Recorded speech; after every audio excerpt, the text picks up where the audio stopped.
Welcome to LOA Today. I'm Walt here with life coach Cindie Chavez. Today is Wednesday. It is June the 3rd, 2020. I'm Walt and I got double echo going on there. But wherever you are in the world, thank you for joining us for another episode of LOA Today, your daily dose of happy. And I'm happy to be able to do the show. An hour ago, I collapsed. I was exhausted. I don't know what happened, Cindie. I just all of a sudden I couldn't focus, and I had to go lie down, which I hate doing during the day.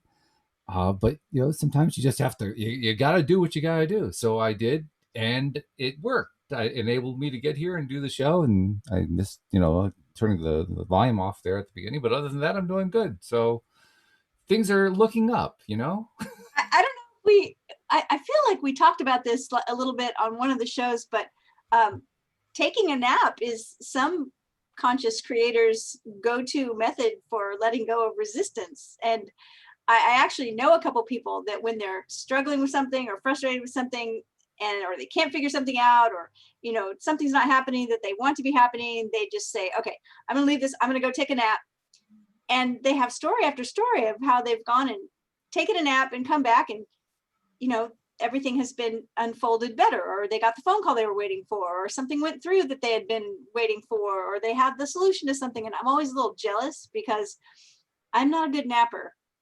Yeah, you and me both. I usually, if I decide for whatever reason I have to take a nap in the daytime, I usually can't fall asleep. And then if I do fall asleep, I'll wake up with a headache, or I wake up all groggy and I just don't feel like I can function. And so I avoid napping for that reason. But I know I'm a little jealous of people who are really good nappers, and I have a friend that will say, oh, we're going to go out tonight, so we might be out a little late, and I want to feel fresh, so I'm going to go sleep for an hour and then get ready. And I'm like, you can do that? Really? Yeah, no kidding. Now, people that I know that have been in the military, like almost every person I know that has been in the military is able to sleep at any time. Like, doesn't matter if they're tired or whatever, they can sort of sleep in advance, or say, we're leaving on a trip this afternoon and I want to drive through the night, so I'm going to go get a nap. I'm like, how can you get a nap if you're not tired? Well, I need to, because I'm going to be up all night. I'm like, I don't get it. But it's great if you can do it. I'm glad you got a nap, so you didn't hurt yourself by just falling off your chair or something. Exactly. Yeah. Well, we were talking about just before the show, you did a wonderful demonstration of somebody who's collapsing, just falling asleep right at the table. And that was me. There's a picture of me. I don't know where it is. My mother had it. It might be gone to history, but there's a picture of me when I was maybe 2. I'm in a high chair, I think. And it was the day that my family had just moved into a new house. So the schedule was all crazy, and we were eating dinner very, very late, later than normal, and it's a plate of spaghetti in front of me, and my face is just in it. Oh, so no. I just fell asleep right into the plate. And I think I know what it feels like to just nod off. Right? Yeah. Yeah. Well, sometimes you just it's not like it was even a choice. That's the thing for me, because like you were saying, I'm not a napper either. I usually don't wake up refreshed from them, and so that's why I really don't like taking them. But it was not a choice. Literally, it was either go lie down or fall on the floor, and I figured lying down was a little bit more comfortable. So safer, right? Yeah. Hurry, get me to a soft spot so I don't hurt myself. No, it's true. So and it's also I know Abraham Hicks talks about this, but it's the non-resistance that happens while you're sleeping. So you can look at it that way too, is, hey, I just got an hour of non-resistance. I did. This is true. I that's a good way to phrase it. And if I can frame it that way, maybe I'll feel a little bit better about it next time. That's a good one. I like that. Yeah. Well, I think that our bodies are really smart, right? And I know that a lot of times we resist things like that, right? It's like, oh no, nap, I can't, why am I so tired? I can't take a nap right now. I have things to do or whatever. But sometimes our body overrides. You know how you hear people say, oh my goodness, I worked 10 straight days in a row and I finally got a day off and I got sick. Well, yes. Oh, yes. Sometimes your body's just been waiting for you to give it a break. I mean, I think that sometimes our body is so smart that if we'll just listen to it, and sometimes it it overrides whether we can listen. Like you said, I didn't have a choice. I had to go lay down. Well, yeah, if you don't listen long enough, the body's going to say, okay, enough. Drawing the line right here. You're done. Go lie down or forget it. Yeah. So Just it's, it. you It know, just says you're going to do it. That's all. It's the simple. the emotional scale that we talk about sometimes, Mm. that we consciously use in law of attraction to sort of guide us or let us know where we are. Mm-hmm. That's all our body, right? I mean, emotions are, I had a conversation with somebody this morning who told me that they did not have sensations in their body. And I Wow. said, well, then that's where we need to start. Yeah.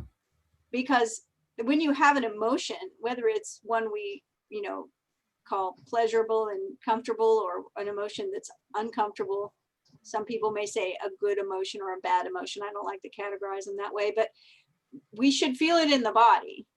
Yes, it's true. Right? I mean, if you think about whenever you've been scared or sad or ecstatic, there's something going on in the body. You might feel it as a tightening in your solar plexus or a lump in your, people say, oh, I had a big knot in my stomach. That's one you hear a lot. Yeah, that one, sure. Yeah. And it's a sensation in the body, but it's attached to something. It's attached to a thought, a story, an emotion. And so there again, that's our body like being really smart and giving us some kind of information. Or what about when people have an intuition about something that ends up like saving their life, right? They're like, well, I was going to turn onto this road and I didn't.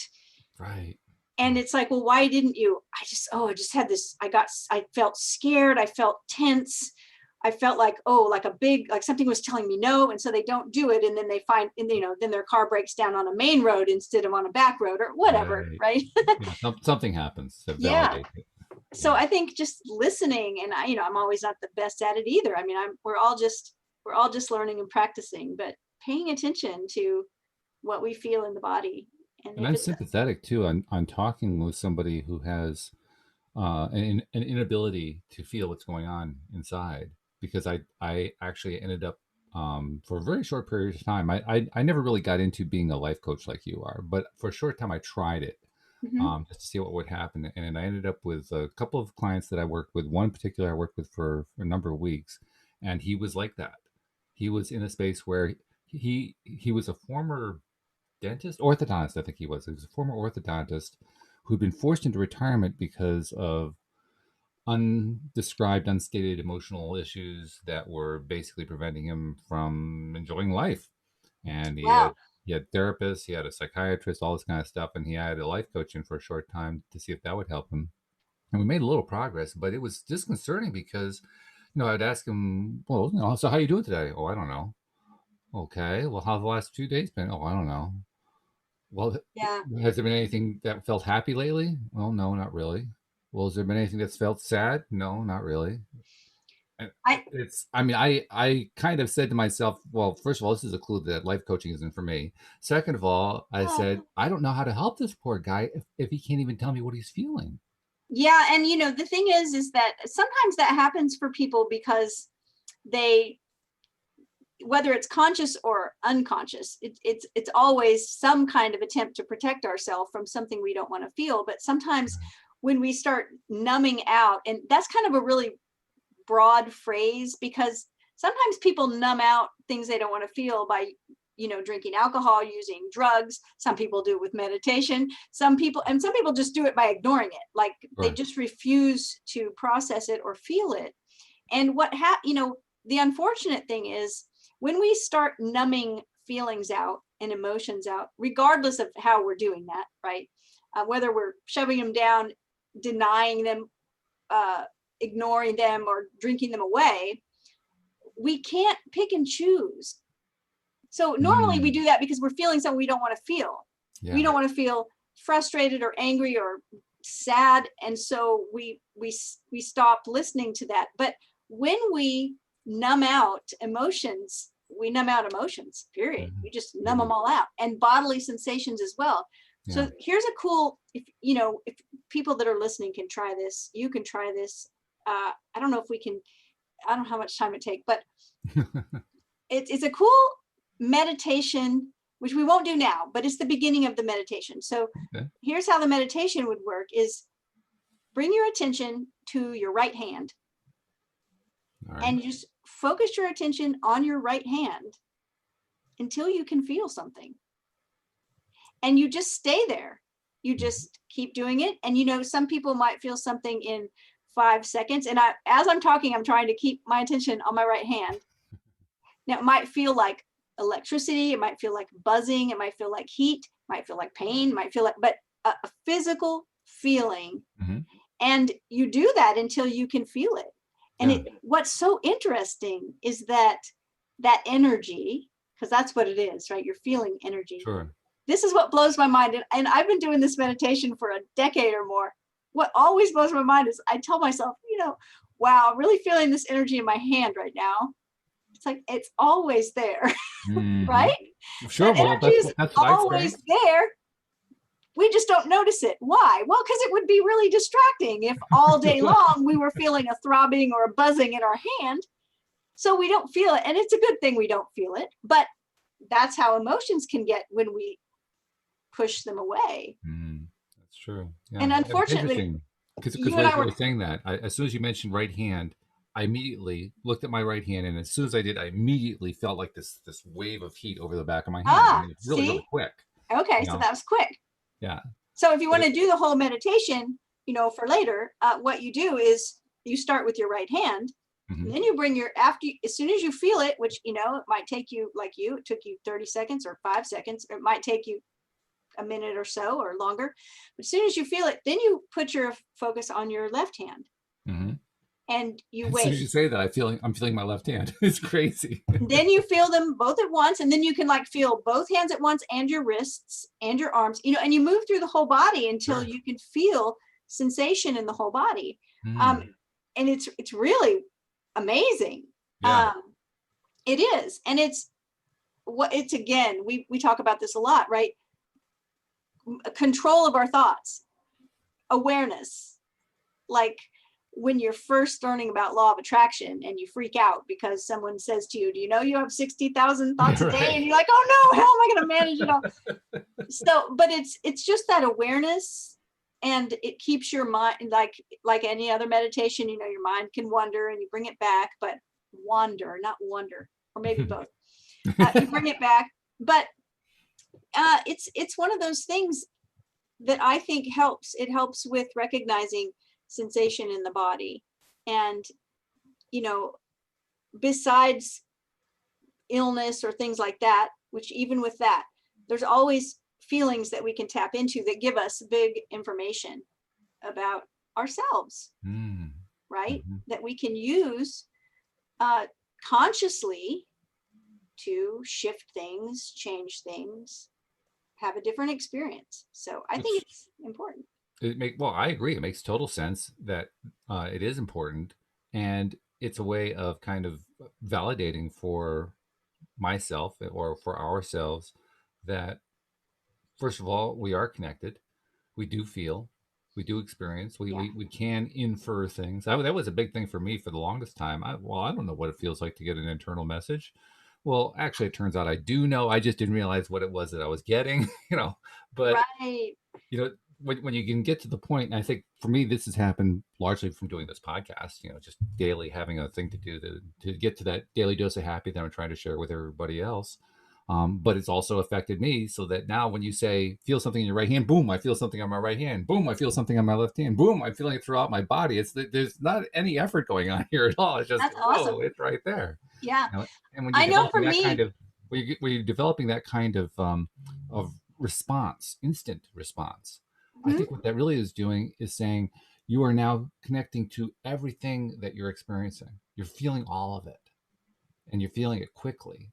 And so now you can interact with it. Now you can start playing with it. Now you can start doing things.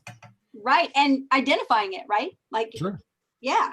So it's because as soon as we've talked about like an emotional charge on something, good or bad, you know, comfortable or uncomfortable, whatever the experience is, you know, sometimes we get reactive, right? Sure. And if we are really familiar with recognizing sensation in the body, feelings, emotions, and being able to identify them. Then when we get caught off guard and something comes up where we have a strong emotional charge to it, then it's easy to shift it, or easier to shift it, because we're used to this. We know these things, and we start, you know how you might taste something and you don't know what it is, and you might take a bite or a drink and say, oh, that tastes like strawberry, right? Like you take a taste of some kind of cake or something and you recognize raspberry, strawberry, whatever. Well, that's because you've tasted it many times before. Sure. There's other times, have you ever tasted something you're like, oh, what is that? I know that taste, but I'm not sure what it is. You know, it's just something you're not as familiar with. Same thing. And if we get really familiar with our emotions and what they're connected to, then it's so much easier to reach for the better feeling thing. Yes. Because we know what that is. And sometimes we know what triggers it. We know what it's attached to. And you know, all of that is a learning process, but it starts with being aware of what's going on. And so if you're in that place, I talked to somebody this morning, they said, I don't feel sensations in my body. I said, well, that's where we start then. So that's where you start. Yeah. Pay It's attention. funny, you mentioned too how when we begin to do it more regularly, it becomes easier, and we become better at, connecting to, here's what I'm feeling today, or I'm having this response. Is this the response that I want to have? Can I change the response? And yes, I can change the response. And it's interesting to me how it is kind of a mutual thing. On the one hand, the more connected we get, the more easy it is to shift, to make that kind of pivot. On the other hand, the more that we practice making that kind of pivot, the easier it is to feel it. It's like it's a mutual thing. They feed each other. Yes, they feed each other. Absolutely. Yeah. And you know, what's cool is that if you have a certain response to certain things, maybe that you don't want, over time, you get really sensitive to it. And I'm not talking about emotionally sensitive. I mean, sensitive to being able to discern what it is at the beginning. Like you start to notice it, and it's so much easier to, then you can recognize, okay, why am I feeling this way? What is it that I need? What is the story that I've got going on that is causing me to feel charged up about this? And then you can just make the conscious decision to switch it and change it to something that's not, something that you want to feel, or at least something that's not so charged. Which I suspect is probably what happened to me about just under 2 hours ago, when I found myself in a place where I needed to just go lie down. And I as you're describing this, I'm realizing what I would have done in the past if I ran into that, especially if I was in a work environment, because obviously it's not easy to take a nap if you're at work at some office somewhere.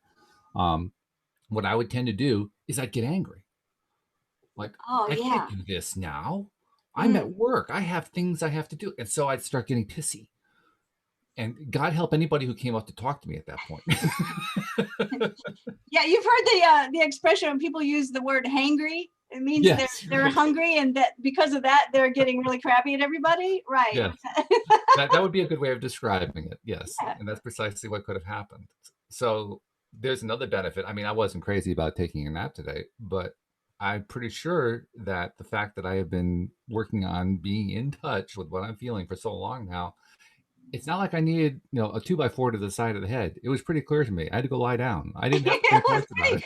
It's like, it became pretty clear to me when I fell out of the chair that I needed to. Yeah, for sure. Well, I think that this awareness of what's going on in our body is really useful across the board for all kinds of things.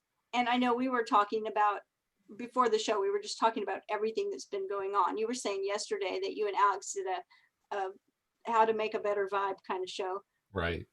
A vibe lifter show. Did you notice that if you're watching on the video?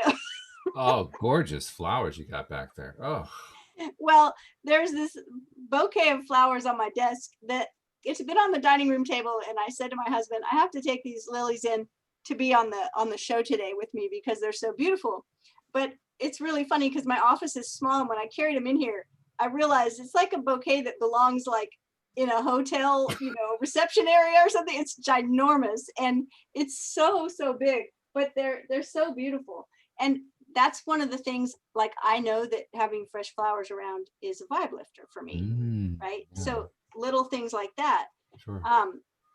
But lately, with all of the things that have been going on, because we've gotten this sort of trifecta of, of the pandemic, and then the economy because of the pandemic, and now this all of the racial tensions that are going on. And so we've got all of this stuff going on.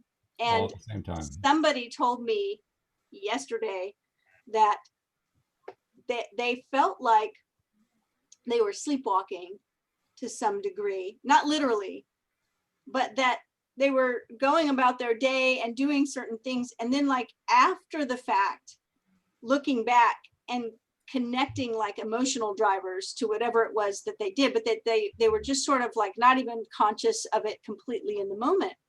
And when you said today to me that you had just had a nap because you were just overwhelmed with, oh my gosh, I have to have a nap, I thought about that. And I thought, these are all some, I don't know if your nap was, but could be, they're all sort of symptoms of what we call allostatic overload. And it's just so much stuff going on that's out of the ordinary for us. And they're not things that we are happy about or comfortable with. So it's like we carry that with us, even when we're not thinking about it, even when we are working on other projects, sort of like when a couple is having a really hard time in their relationship and they're maybe fighting all the time, or, things are very unhappy. Well, if they both go off to work, it's not like it just stops and they don't ever think about it, right? They go to work, and this is what we talk about. If someone at work is having a big situation go on, that's really taking a lot of energy and on their mind a lot, we say we're bringing our work home with us. Like, we come home. So we carry all these emotional things around with us, even when we're not directly in the space of it affecting us so directly. And I think whether you have COVID, whether you've lost your job or not, whether I think these racial things affect us all because we're all connected, the violence that we're seeing, however that affects you, I don't see how it can not affect you completely. Oh, absolutely. Like, it's affecting all of us. And part of how it affects us is how we feel physically. And part of that is either being drained and tired, or maybe not sleeping well. Like, I've been sleeping well, like maybe 2 out of 4 nights. Oh, wow. I'll have a couple nights where I just don't sleep. I'm thinking about all this stuff is going on in my head. And then I'll have a couple nights where I sleep great. And it's like, oh, I wake up the next morning, like, oh, that's what it feels like to be rested. Yeah. I can go again. Yeah. Yeah. Right. So, there are a lot of things going on, and it is going to affect our physical, well-being, and it's going to affect our relationships and our vibe. In a big way. And the thing that keeps me in the space of probably more well-being than not is that knowing that my thoughts are creating the vibe. Yes. Right. That's where your concept of radical responsibility, as you phrase it, is a wonderful concept. Because that radical responsibility is all about recognizing things just like that. Yeah, I'm the one who's responsible for this vibe that's going on in my life right now. Yeah. It is. It's true. And that's not always an easy thing, because we can't all just be a hermit and go away in a cave somewhere and focus on our right hand until we feel energy in it. That's not like our total life. And we do connect with other people. We see other people's opinions. We interact with other people. And so recognizing that our vibe is our responsibility is really important. But there are other things as well, right? Like, me, I've never been somebody I don't have a desire to put my head in the sand and not pay attention, vibe or not. Right. I'm an activist, and I don't apologize for it. And it's part of who I am. And so recognizing, how can I honor my core values? How can I take, affirmative action and still keep a good vibe, or not let it tear me down to the fact, to the place where I'm suffering from not having a sense of well-being.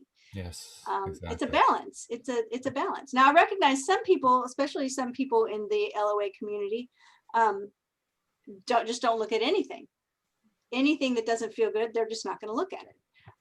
And I may get some flack for saying this, but I think a lot of that is what they call spiritual bypassing, and it's a white privilege thing. And I don't think that it's spiritual, and I don't think that it causes us to be able to create anything good in the world. It might feel better, but there are a lot of people addicted to drugs that feel better too, and it doesn't mean they're creating anything good with their vibe. So Well, I I think it's could a also make the other balance. point too. I hear what you're saying. I also think that I can make the argument that spiritual bypassing is also going on among people who are claiming spiritual bypassing.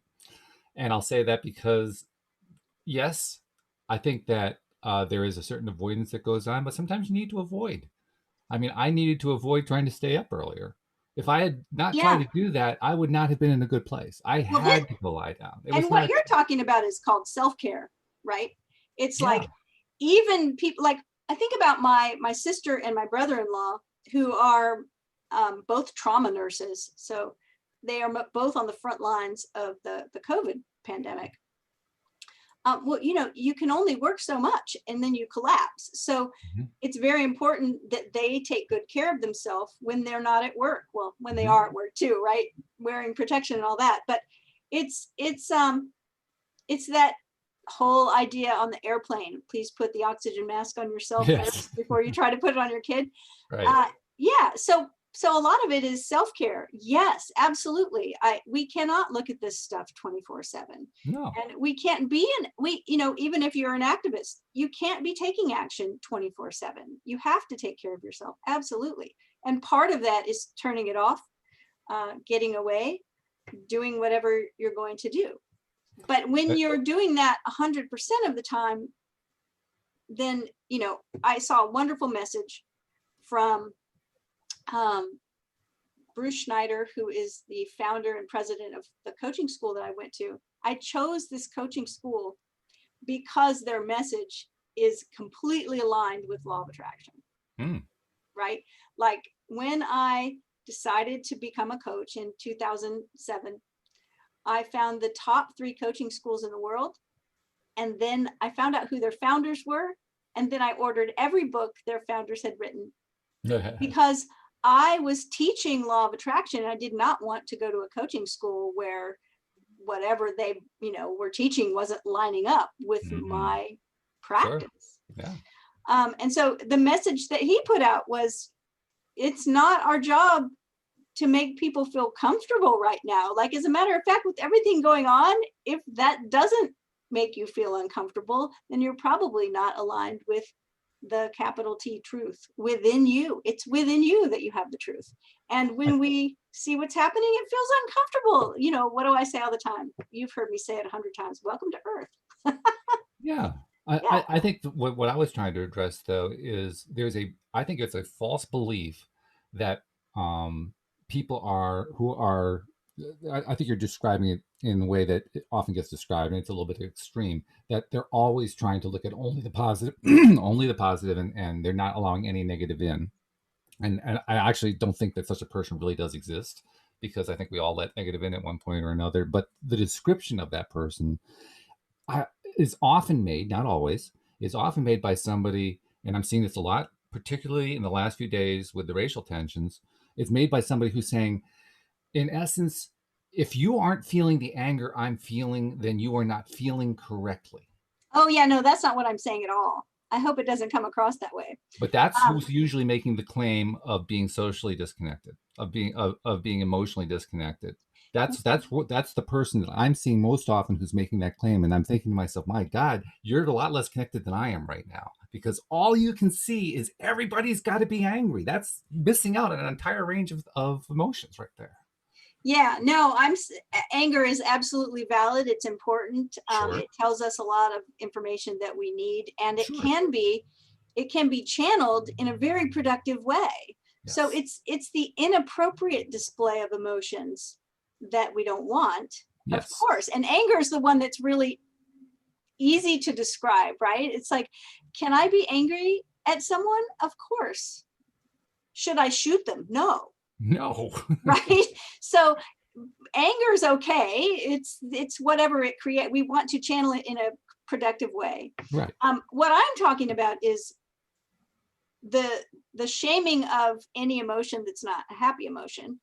And I know that's prevalent because it affected me 10 years ago to the point where, or maybe 15 years ago, let's say 15 years ago, 2000, from 2000 to 2005, 20 to 15 years ago, where I really, and I'm really good at it, I really did my best to not have any emotions that were uncomfortable.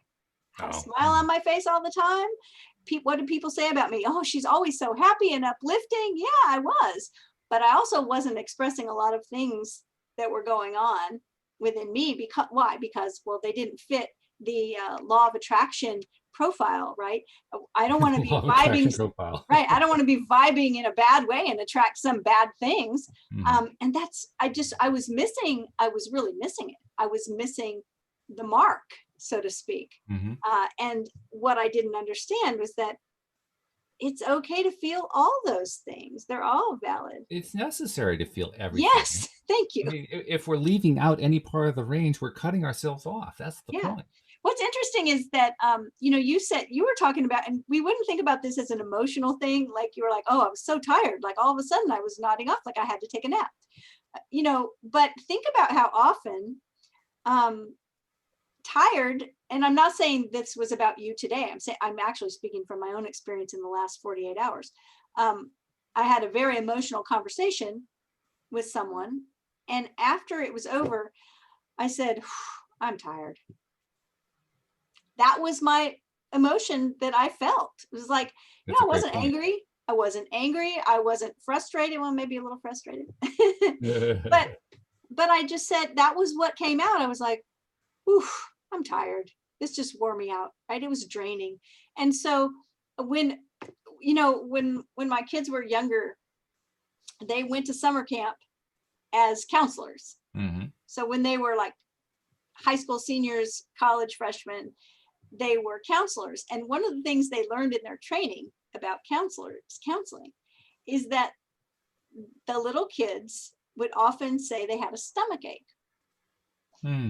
And they wanted to, what it really was, what they were told is that, yeah, sometimes they ate something and they have a stomach ache, but most of the time they're homesick and they want their mommy and their daddy and they want to go home, and they're away from home and they've never been away from home, and they're struggling with all these different feelings that they don't really know how to articulate, and they'll be crying or something, and you, as a camp counselor, you say, what's the matter, and they'll say, my tummy hurts, right? Because it's the easiest way they can express like all this stuff that's going on, and it may actually be that they're having emotions and they're experiencing it as a tummy ache.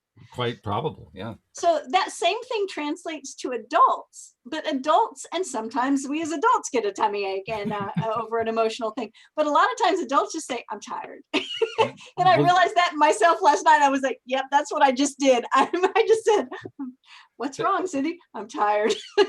That's part of the whole thing about feeling the range of emotions, because it can be tiring. Yes, I mean, we experience the emotions. It's necessary to experience them. It's necessary to express and feel them. But that doesn't mean that there's no expensive energy going on during all of that. It's not like the energy stops flowing. The energy is still flowing, And when you're expressing a lot of emotion, you're pouring out a lot of energy. Yeah. It's just happening. So you're going to be a little bit in a deficit for a bit. You need to, you feel the tiredness, of course. Yeah. And I think that's, it's kind of funny. I've heard people say that scientists still don't know why we need to sleep. Like, we know that it recharges us, but we don't really understand all about why, but I recognize that it's that, it's not just like physical recharging, it's emotional recharging as well. Absolutely. Every time I have a client that calls me and they're like having a meltdown, I always ask the same question: how are you sleeping? And 9 times out of 10 they say no. And I always reply with, well, sleep deprivation is a form of torture. So that's why you're feeling how you're feeling, right? And we all know that saying about things look better in the morning. It's like everything. There's a reason for it. Yeah. So after a good night's sleep, whatever was making you feel the night before, like everything was hopeless and you were never going to get it right, you wake up and you're like, oh, okay, I can go again. I had that experience this morning. I woke up, I was like, okay, it's all right. I'm going to do fine. So let's talk about that. Let's talk about vibe shifting. Like you and Alex talked about it yesterday. If you had to think of the top 3 ways, the top 3 like concrete practical things that you could do when you're feeling, drained, tired from emotional stuff or feelings you don't want to feel, what would you say would be the top 3 ways that you could shift that? I do a podcast episode. I take a walk in nature. I go have a talk with my wife. I pet the cats. I have like a whole list on the wall whenever I need to. That's awesome. It was so funny. You were like, I do a podcast episode. I take a walk in nature. I go have, I thought you were going to say martini. No, I'm just kidding. I have never had a martini, believe it or not. I took one sip one day. I said, nope, that's not for me. I'm done. Why do people do this? It's like people that try smoking for the first time. They're like, why do people do this? Yeah, no. Yes. I suppose they think it's relaxing. Okay, well. Walk in nature is such a good one. I think that, well, there are probably people listening that this is not their experience at all, and they're in nature all the time. But I mean, I live in a city. I'm thankful. This is my walk in nature sometimes. It's beautiful nature. I have flowers all over the house. My husband planted me a wonderful garden, so I have flowers outside and vegetables outside. And so that's my in nature. I don't have a forest or like woods that I can go off into. I live in Louisiana, so there are no mountains. No, bayous. We have bayous with alligators. With alligators. But walking in nature is such a good tool, whatever nature you can get to. It might be a park. It's a really good tool for vibe shifting. I have to say that will be one of the top ones on my list as well. Yeah. Music. Oh, I love that. Yes. Yeah, music would be on the list. And funny movies. Yep. Yep. I feel like a doctor, I've written prescriptions before for a funny movie to shift that vibe. So we've been talking about the idea that whether you are involved in activism or not, we've got all this stuff going on in the world. It's definitely going to be some kind of emotional weight that you're carrying because of all of it. Even if you're just like, I don't want to talk about it and people keep talking to me about it and I'm sick of people talking about it, you're still carrying some kind of emotional weight with it. So recognizing that it's a good idea to take some specific, even if you can calendar it, that's really great, specific time to take care of yourself in some way that shifts the vibe, right? Like I don't know if you still do this, Walt, but I know for a long time you used to take a walk every day. I try to, yeah, and pretty much this time of year I can, so I do every single day. Yeah. So play with your cats. Yep. I know people that have got pets, playing with the pets. Making some, either writing in a journal or making some kind of art. Yes. But something where or actually working with your hands in some way. Like you may even consider, building computers that way too, but working in the garden, it depends drawing, what part painting. of the job it is, actually. I mean, because I mentioned that I crashed earlier and had to take a nap, which I normally don't do. And I know what led up to it. What led up to it was this computer project I've been working on, basically trying to create this app for LOA Today, which is almost done, but there's this one last issue I'm trying to fix. And I've been like going after this thing for about 8 days now without success, and doing all the stuff that I know to do to get myself into a good vibe. And okay, I don't have to struggle through this. This problem is already solved, and doing all that stuff. And then you go at it again, you still don't get the result. And after doing that enough times, I finally reached the point where literally my mind would not let me focus on it. And that's why I needed to go lie down. Literally, I would sit here. This is what was happening an hour, almost 2 hours ago. I was looking at the screen and saying, okay, I'm going to focus on this now. And I could just feel myself shut down as soon as I said that, within seconds. And I'm saying, no, no, no, I'm going to focus on this right now. And then I'd start to shut down immediately within seconds. Your mind was like saying, nope. Not happening today. Go Not do today. something. If you won't do something else, you're going to have to go lie down, mister, because this is it. Yeah.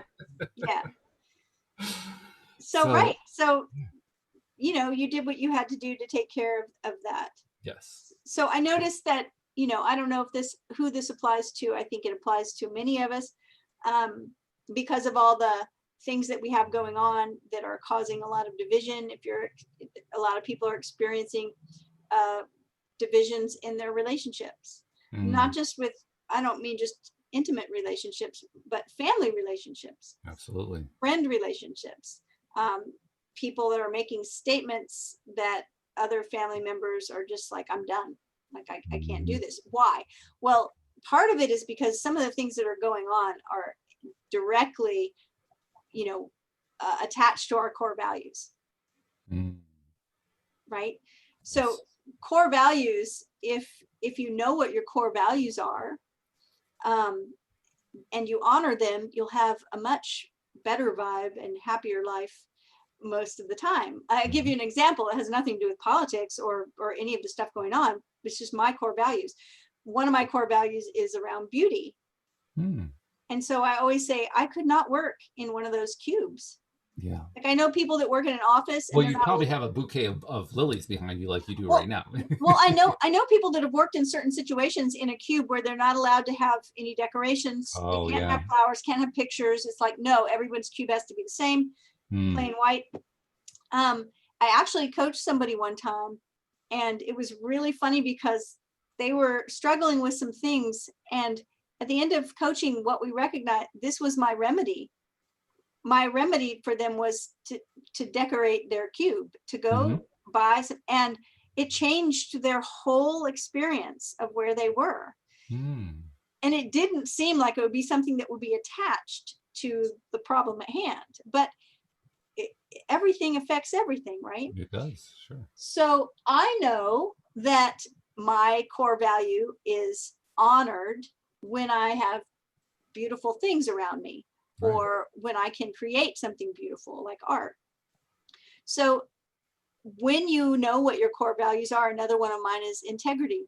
Like if I say that I'm going to do something, I do it. And that's important to me. So when you know what they are and you can honor them, it makes everything better. So let's say that you have a core value around being outside in nature. You may go to a workshop that's inside, and the same exact workshop could be taking place outside, and you may have a much better experience if you do the one that's outside without even recognizing why that one was so much better until you realize, oh, it was because I was outside, and that's my favorite place to be. So in these situations where you may be having struggles in relationships, if you will honor your core values, and I recognize that sometimes is hard to do, but it will be better for you. Oh, absolutely. It is. I don't, and it doesn't even matter what the situation is. Even if it's uncomfortable to bring those core values out, it always pays. Always pays to stay true to them. And that's why we feel miserable sometimes. Sometimes it's like, I don't know why, well, there's some core value that you have. And if you know what that is, then you can honor it yourself. Now, other people might not honor it. Nope. But it's important that you honor it, right? Yes. And that you know what your core values are, and that you know what you stand for, and everything else just has to shake out the way it shakes out. Not everybody's going to agree with everybody else. And ultimately, that doesn't even matter if they don't agree with you. It's not up to them to make your core values true. You're the one who's responsible for your core values. Yes, exactly. That's the point, right? That's the point. Yeah. Yeah. A couple things I wanted to share from audience. First of all, I didn't get a chance to tell you about this, but on one of our earlier videos a few weeks back, we got a comment today from a listener named Sue who said she loves listening to the podcast I do with you, Cindie, on Wednesday. So I wanted Oh, to that's clear back that a wonderful. lot. Yay. So Thank you, thank you, Sue. Sue, for that. And then Josie has been sharing some stuff in the live stream while we've been talking here. First, she asked if either of us had ever heard of the work of Howard Martin. He does a lot of studies in the heart's relationship to the electromagnetic field of the earth. And she says in a recent episode of Inspire Nation with Howard Martin, he discussed scientific proof from heart math that the heart changes the planet. I And was she just also going to say, wait, is this somebody that's connected with heart math? Because yes, oh, it's such apparently good is. stuff. Thank you for bringing it up. It's wonderful. And she also has a question for you, Cindie. She says, from your experience, what is the best way to differentiate between ego and intuition? She says, Sonia Choquette talks a lot about that. Are you familiar with her work? I can't say I'm familiar with the name. I can't say that I'm intimately familiar with the work. But what I will say is that one way that I identify intuition, I think our ego, always wants to be right, always wants to have all the good things, doesn't want to recognize parts of us that are not in line with what we think is good and right. And of course, integrating all of our parts. Some people call it shadow work or shadow integration, but it's the parts of us that we'd rather disown, that we don't want to talk about. When we can accept and integrate all of that, which is work I do with private clients, then we don't have to worry so much about that. But talking about differentiating between ego and intuition, I will tell you that when I get an intuitive hit about something, the way I've begun to be able to know it's my intuition is that part of me starts to argue with it. So I'll give you an example that happened to me recently. I belong to an online community, and there was an assignment given, a book that some of us were going to be reading. Okay, so I ordered the book, and I got a note that the book wasn't going to show up. This was like May 1st, and the book wasn't going to show up until like the middle of the month. And I was like, oh, man, I don't want to start the book halfway through the month and be behind. But the thing, so I ordered the book. I ordered a sample of the book on my Kindle, which I don't really like reading digital books. I really like to mark up a book and have it in my hands. Oh no, you're a bookmarker. I am, that. I love highlighters. Well, every time I even went to start the sample, every time I thought about the book, I had a feeling that I should cancel the order. Really? And I was like, about 5 days into this very strong feeling, cancel the order, cancel the order. It's kind of an expensive book, right? But I love books. I mean, I don't have a problem buying a book. You should cancel the order, cancel the order. I was like, finally, I said, okay, I'm just going to cancel the order. Because my argument, I had great arguments. Because my argument was like, what? Like, you're paying for this class. You're all in. You want to do the master's level work. You want to read the book and do all the stuff. Like, why would you cancel the order? So what if it's a little late? You've got the first few chapters on your Kindle. You can start it. Every time I went to start it, cancel the order, cancel. Wow. But what I realized, I'm arguing really hard with this feeling that I should cancel the order. That told me, yeah, this is definitely my intuition. And I know to listen to my intuition. So I canceled the order. Literally less than an hour after I canceled the order, the leader posted a message. I'm so sorry that I assigned you this book. I totally thought it was a different book. This is not actually the book that I want you to read. Oh my goodness. Wow. And once again, I went, forehead slap. I was like, I know that voice. I know what my intuition sounds like. And what do? I argue. But what I've realized now is that part of my being able to identify it is the argument that starts happening. because I'm really good at it, right? Like I have so many reasons I can. Oh, sure. Yeah. And Yeah. so I guess you could say, Josie, that's the intuition and the ego, my ego arguing with the intuitive voice. And that argument is what gives it away to me. So It's a great point. And I struggled with this exact question for the longest time, trying to say, okay, how do I differentiate between, I didn't call it my ego and my intuition, I called it my mind and my inner being, but it basically amounted to the same I thing. usually call it my logical brain, right? It's Yeah, because okay. it's so logical. It's, you know, it's very Right. logical. Yes. And I was very confused. How do I tell the difference? It's the question that Josie was asking. And for the longest time, it took me quite a while to realize that there was a difference. But what so many of my co-hosts told me, and what my wife told me, and friends told me, I kind of followed their advice. Don't worry about it. Just keep, reaching within, see what you can find there. Just try to communicate, even though you're not getting the kind of answers you're looking for. Just keep working on it. Work it, work it, work it. Over time, I did learn how to differentiate. And I can't say it was as clean cut as what you just described. I wish it was. It wasn't that easy for me.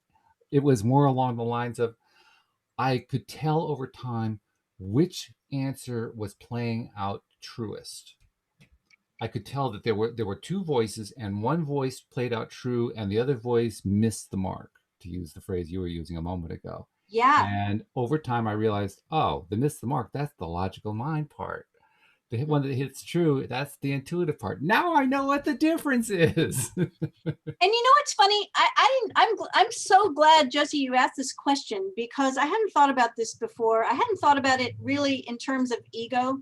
And I do a lot of work there, right? With ego and shadow work and the difference between the two and creating a united will by integrating them.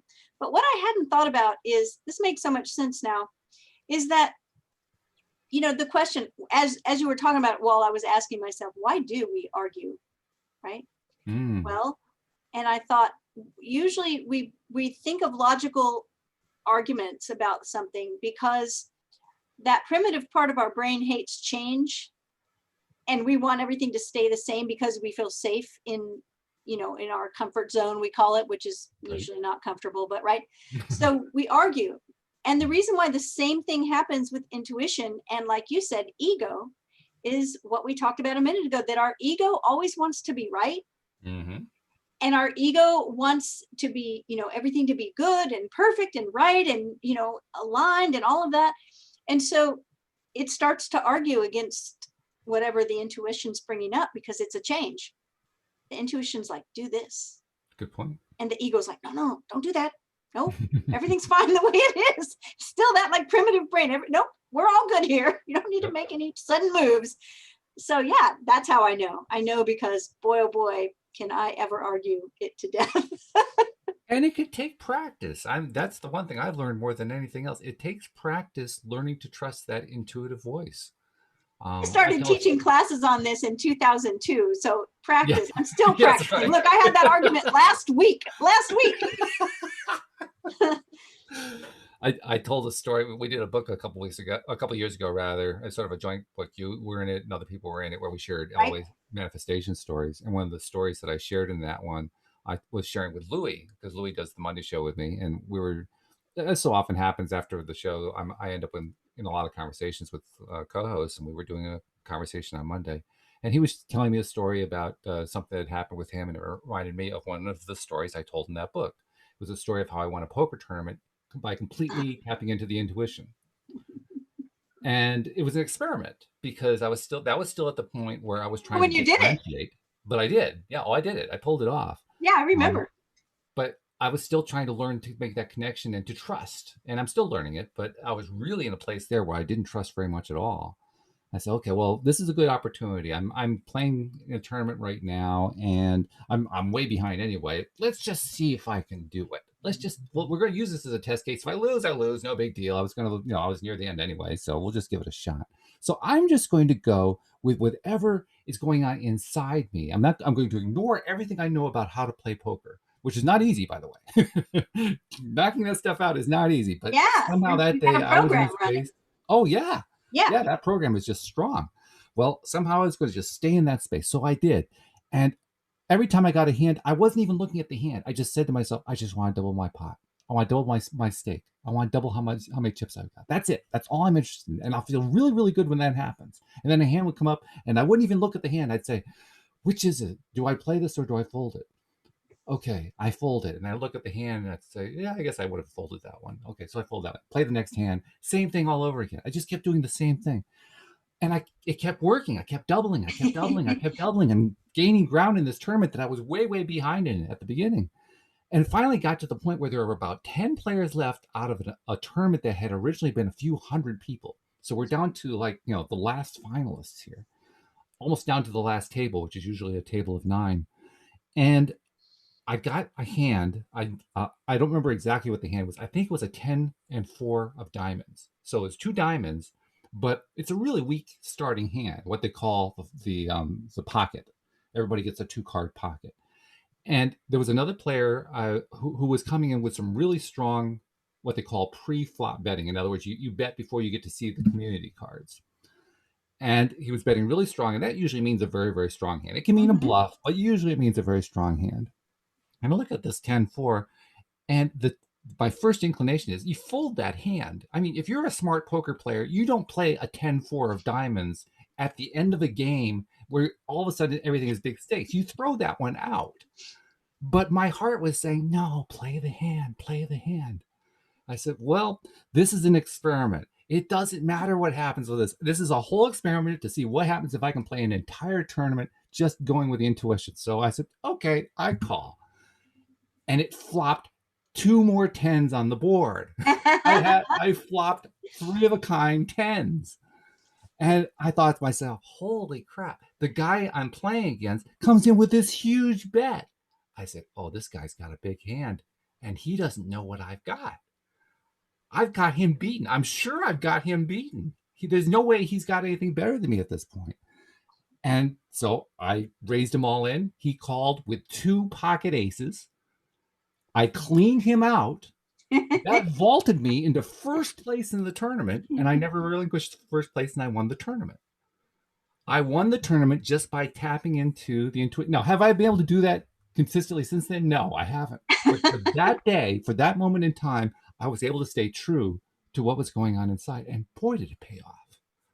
I remember this because it was the night before a podcast, and I remember you telling me before we went on the air the next day, and you were like, "Oh my gosh, you won't believe what happened!" It was crazy. So awesome. Yeah, very cool. Yeah. Very cool. And it really does. It reinforces just how powerful that intuitive connection is. Right. And here's what you did: is that you just decided in advance. I don't know if we've ever talked about this on the show, but it's a really powerful thing to do. It's making a decision in advance about something so that you never have to make that decision in the moment again. Right. And it's kind of what most people do that are professional poker players, right? Yeah. Or professional card players. It's that program we were talking about. You've already got, it's like you said, oh yeah, you get a 10-4, you fold. Yeah. Right? Like there's a program of what you do. So you've made that decision in advance, but you made the decision in advance that you weren't going to argue with your intuition. Exactly. Regardless of how ridiculous it seemed. It was ridiculous. Yeah. And so, I don't know. Honestly, I don't know if I could do that since now I'm depending on the argument to tell me this. I think I'll just have much shorter arguments with my intuition. As soon as it starts arguing, I don't want to argue for a week like I did this last time, right? I just want to say, oh, I hear what you're doing over there. I hear that argument. Yeah. Well, I think that's part of what we're learning. I mean, you said you've been working on teaching this kind of thing since 2002. We're learning this. It takes a little time. Still learning. Takes time. Yeah. And every single step that we take along the way is a valuable step. So practice. I say good on us for doing it. That's really the most important thing. Hey, I want to remind people who are not yet subscribed, you are going to be able to get an app pretty soon as I get that part straightened out. But until then, become a subscriber. If you haven't done it, just go to the homepage of our website. It will lead you through it. You can also see a copy of the app appearing on the homepage of the website if you want to get a preview of it. It does actually function. It now functions for almost everybody. The only thing, the problem that I'm trying to resolve is that right now you can play 2 programs at once, and it's pretty disconcerting to hear both sets of voices happening at the same time. I'm trying to iron that one out. But once I've got that one ironed out, I'm going to actually be issuing an app, putting it out into That's the fantastic. Apple Store and the Google Play Store and so forth. It's That's going to be great. wonderful. Yeah. But until then, become a subscriber and also check us out on YouTube like Sue did. And Sue's been following us there because you get a chance to actually see the lilies, that beautiful lilies that Cindie has in the background there. They're gorgeous, and they may be big and they may dominate the room, but what the heck? If you're going to dominate the room, you might as well do it with something like that. They are gorgeous. So yeah, but please become a subscriber, follow us, and just join our growing community, because this is truly where you get your daily dose of happy, and you do it because of friends of mine like Cindie Chavez. So, Oh, thank you. yeah. So I hope that you're able to stay connected to that intuitive side this week. I'm going to try to do the same. Thank you so much for all of your insights. Thank you for sharing everything. We really appreciate that. It's really great. Thank you also to our podcast live streamers, and thank you especially to the podcast listeners themselves. We will see you all next time here on LOA Today. Goodbye, everybody. Bye, everyone.